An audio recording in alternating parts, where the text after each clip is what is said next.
चॅनलच्या माध्यमातून नुकताच गेल्या 6 महिन्यापूर्वी प्रवेश केला व आपणाला बार्शी नगरपालिकेची उमेदवारी जाहीर करण्यात आली, याबद्दल आपण काय सांगाल? सर्वप्रथम माननीय प्रकाश बाळासाहेब आंबेडकर यांचं मी आभार मानेन की माझ्यासारख्या एका छोट्या कार्यकर्त्याला त्यांनी ही संधी दिली. म्हणजे निवडणूक लढवणे हे काय सोपं नाहीये, उमेदवारी मिळणे एखाद्या पक्षाकडून, आणि तेही भारताच्या दुसऱ्या क्रमांकावर असलेला पक्ष आणि प्रामाणिक लोकहितासाठी काम करणारा जो पक्ष आहे, अशा पक्षाकडून मला उमेदवारी मिळणे हे माझं सौभाग्य आहे. सर, आपण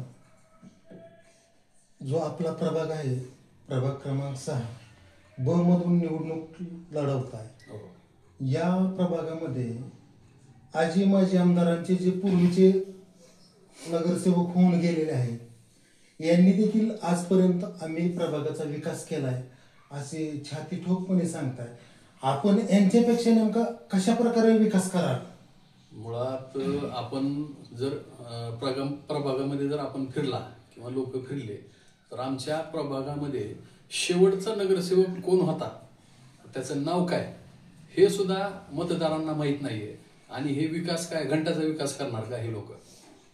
म्हणजे एकाही व्यक्तीला माहित नाही की बाबा हे नगरसेवक होते मागच्या वेळेस नगरपालिका असताना, हे करताना मी विचारलं अनेक लोकांना, तर मला म्हणते की नगरसेवक कोण आहे तेच माहित नाही आम्हाला मागच्या वेळेस. म्हणजे अशी परिस्थिती आहे आमच्या प्रभागामध्ये. आणि विशेष करून शिवाजी आखाडा झाला, वडारवाडा झाला, पोस्ट चौक झाला, मल्लापदन शिट्टी रोड, राऊळ गल्ली, मोमीनपुरा आणि किराणा रोड, गवळी गल्ली, ह्या भागामध्ये, आमच्या भागामध्ये म्हणजे माझ्या प्रभागामध्ये नगराध्यक्ष माझ्या प्रभागातले,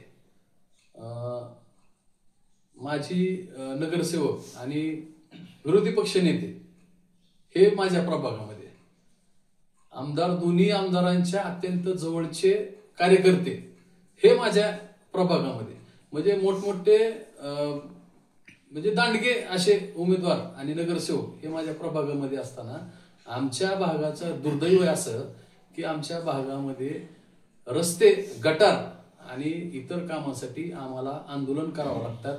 आणि आंदोलन करून कोणाचा आमच्या प्रभागावर कोणाचा उपकार नाहीये, काय नाहीये.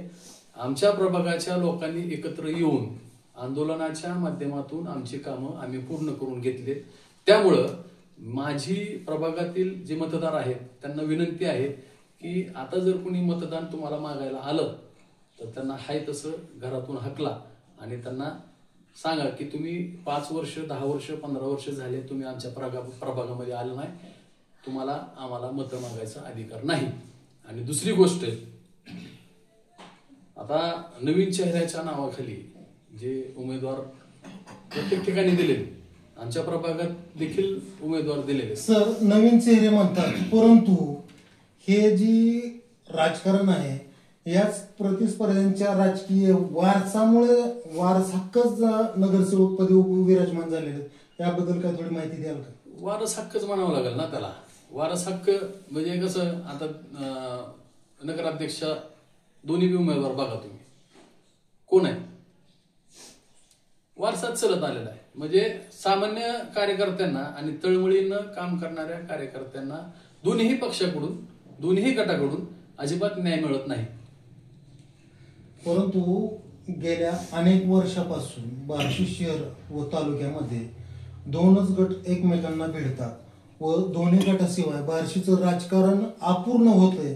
यामध्ये आज वंचित नव्याने आपली भूमिका मांडणार आहे, तर ही भूमिका आपली नेमकी कशा प्रकारे असेल?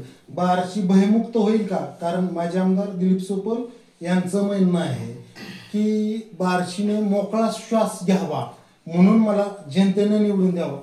ते विराजमान झाले, परंतु गेल्या 10 महिन्यापासून ते आज तागायत जनतेच्या कोणत्याही कार्यक्रमामध्ये दिसलेले नाहीत. याबद्दल आपण काय सांगाल? आता बार्शी भयमुक्त आणि ह्यांच्या तोंडातून हे 2024 पासून 23-24 पासूनचा सगळ्यात मोठा जोक आहे बार्शी मधला.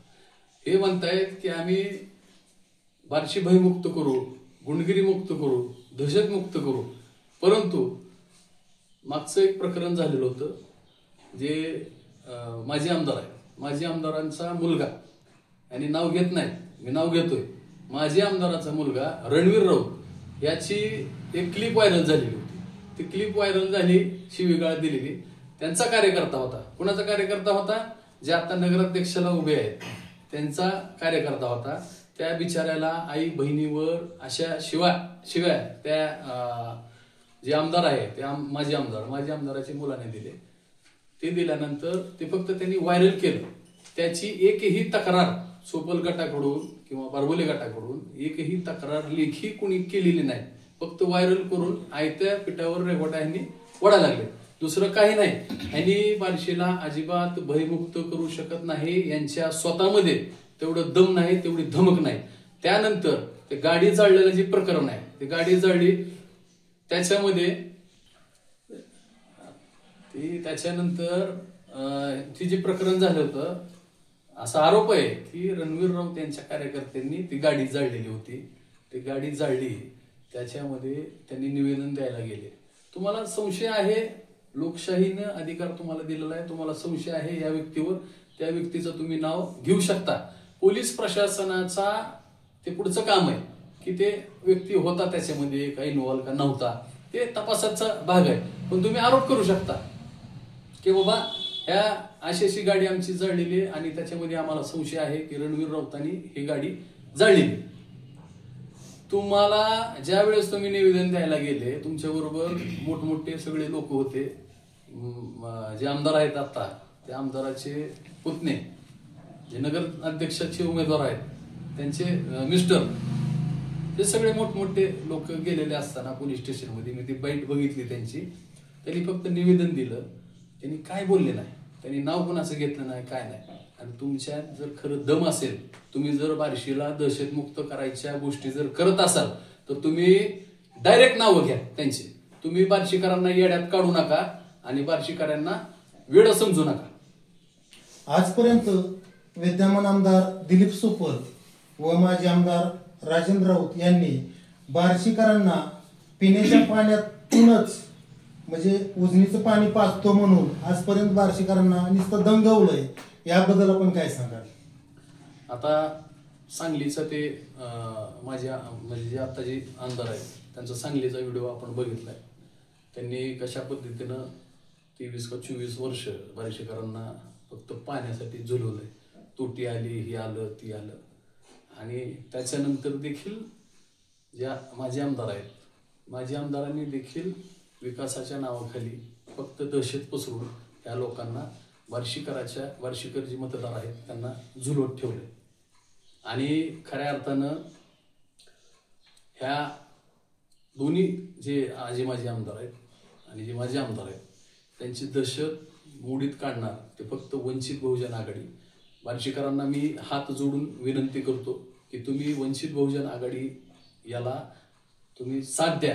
100% तुम्हाला आम्ही फक्त आणि फक्त आम्हीच बार्शी भयमुक्त करू शकतोय असं ग्वाही देतो. सर, आजपर्यंत माझे आमदार राजेंद्र राऊत म्हणतात, मी कितीतरी कोट बार्शी नगर परिषदेसाठी किंवा तालुक्यासाठी घेऊन येतोय. प्रत्येक इलेक्शन मध्ये ते म्हणतात मी एवढे कोट आणलेत, खर्च करतोय.